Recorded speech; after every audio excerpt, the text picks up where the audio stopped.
ये संजय राउत का आज का नया झूठ है। कैबिनेट में इस प्रकार का कोई खून खराबा नहीं होने वाला। 2 उप मुख्यमंत्री और 1 मुख्यमंत्री, तीनों पार्टी के जो सर्वोच्च नेता हैं महाराष्ट्र के, तीनों के बीच एक जबरदस्त सामंजस्य है। लेकिन जब 3 पार्टियां काम करती हैं तो किन्हीं मुद्दों के ऊपर मतभेद भी हो सकते हैं, लेकिन उन मतभेदों को आपस में बैठ करके वो दूर करते हैं। और उन मतभेदों को दूर करने का मतलब कोई मारामारी नहीं होती, खून खराबा नहीं होता, बल्कि 3 अलग अलग पार्टियों के पर्सपेक्टिव को साथ में रख करके एक रास्ता ढूंढने का प्रयत्न होता है। और इसी तरीके से सरकार चलती है और देश में राजनीति भी होती है। लेकिन एक दूसरे के साथ चर्चा करना यानी खून खराबा, यह सिर्फ उबाठा के लोग सोच सकते हैं, क्योंकि वो बकरा काटने वाले और गाय काटने वालों के आजकल दोस्त हो गए। जहां तक मैंने जो सुना अमित शाह जी का भाषण, वह शिवाजी महाराज के बाल्य अवस्था के बारे में जो बोल रहे थे, उस दरमियान उनको शिवाजी कहा। लेकिन जो लोग कांग्रेस के साथ हाथ मिलाकर बैठे हैं, जो लोग औरंगजेब क्लब के मेंबर हैं, जो लोग औरंगजेब को अपना आराध्य दैवत मानने लगे हैं, वो कम से कम अमित शाह जी के मन में छत्रपति शिवाजी महाराज के प्रति जो आदर है, उसके ऊपर सवाल उठाने की हिमाकत न करें। आप शिवाजी महाराज को भूल गए। आपके लिए वक्फ बोर्ड, मुल्ला मौलाना, बकरा और गोवंश के हत्यारे ज्यादा मायने रखते हैं। हमारे लिए छत्रपति शिवाजी महाराज आराध्य दैवत थे, हैं और रहेंगे।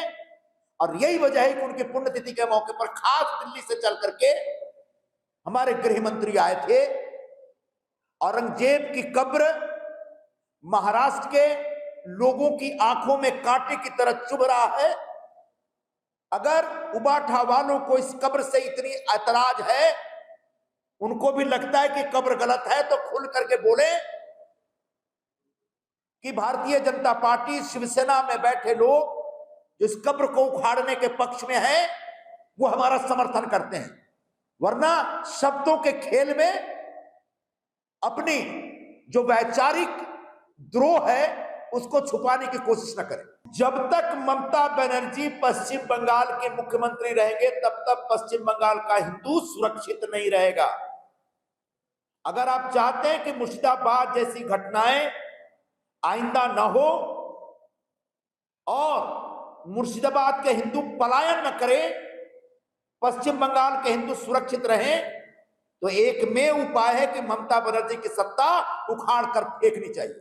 अगर बागेश्वर धाम के नौजवान बाबा हिंदुओं के रक्षण के लिए, हिंदुओं के हितों के लिए संघर्ष कर रहे हैं, अच्छा काम कर रहे हैं, तो निश्चित तौर पर भारतीय जनता पार्टी या प्रधानमंत्री जी या हम सब उनका समर्थन करते हैं।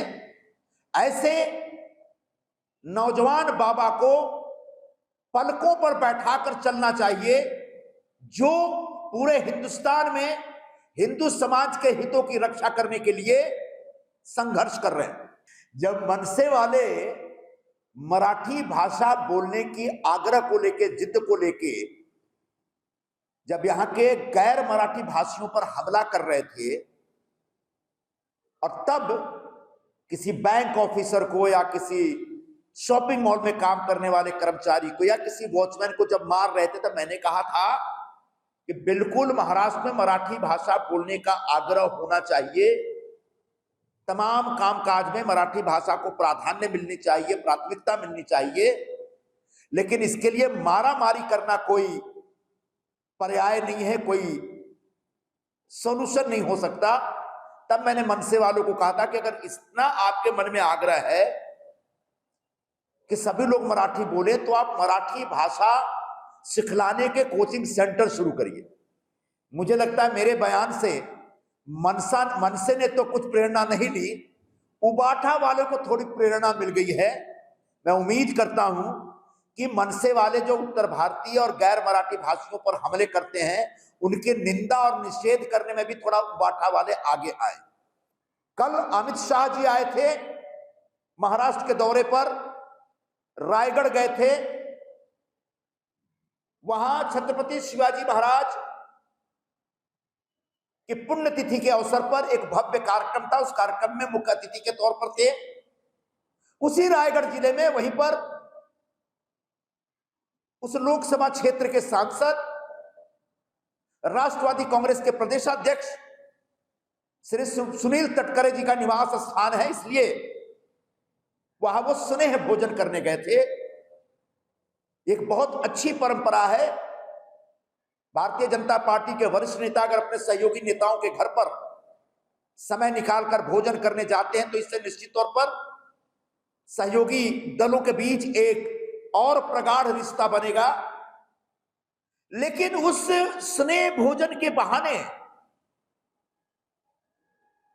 संजय राउत जैसे लोगों ने और तमाम मीडिया के लोगों ने इस प्रकार से दुष्प्रचार किया कि रायगढ़ जिले के पालक मंत्री के मुद्दे पे चर्चा होने वाली है और इस चर्चा में शिवसेना के खिलाफ कोई भूमिका होने वाली है। मैं स्पष्ट कर दूं, शिवसेना रायगढ़ जिले के पालक मंत्री का पद चाहती है, मतलब चाहती है। इस बारे में निश्चित तौर पर अंतिम फैसला भारतीय जनता पार्टी का केंद्रीय नेतृत्व और माननीय मुख्यमंत्री श्री देवेंद्र फडणवीस करेंगे। लेकिन हम अपनी भूमिका एक बार फिर से स्पष्ट कर देते हैं। जब पहले शिंदे जी मुख्यमंत्री थे तब रायगढ़ जिले के पालक मंत्री उदय सामंत थे। तटकरे जी की सुपुत्री अभी बहुत जूनियर है। तब यह तय हुआ था कि भरत गोगावले जब मंत्री बनेंगे तो उनको वहां का पालक मंत्री बनाया जाएगा, लेकिन किन्हीं कारणवश मंत्रिमंडल का विस्तार नहीं हो पाया और गोगावले जी मंत्री नहीं बन पाए। इस बार बने हैं और इस नाते जैसे पहले हमारे पास रायगढ़ का पालक मंत्री पद था, वैसे ही इस बार भी शिवसेना के हाथ में रहना चाहिए और भरत गोगावले पालक मंत्री होने चाहिए। यह भूमिका शिवसेना की है। आखिर में एक बात कह दूं कि जितनी जानकारी मुझ तक आई है पार्टी की तरफ से, उस हिसाब से अमित शाह जी के साथ विभिन्न बैठकों में पालक मंत्री के मुद्दे पर कोई चर्चा नहीं हुई है। किसी प्रकार की कोई बहुत राजनीतिक चर्चा नहीं हुई। हाँ, प्रशासनिक मुद्दों पर चर्चा हो सकती है, लेकिन फैसला मुख्यमंत्री जी को करना है। केंद्रीय नेतृत्व बीजेपी का महाराष्ट्र शासन के रोज बरोज के कामकाज में किसी प्रकार की दखलंदाजी नहीं देता। ऐसी भूमिका केंद्रीय नेतृत्व की रही है। ममता बनर्जी या कांग्रेस वाले या उबाठा वाले, आजकल नया फैशन बन गया है कि बात बात में संविधान लेके खड़े होते हैं, संविधान की लाल किताब दिखाने की कोशिश करते हैं और सरकार पर आरोप लगाते हैं कि सरकार संविधान के हिसाब से काम नहीं कर रही।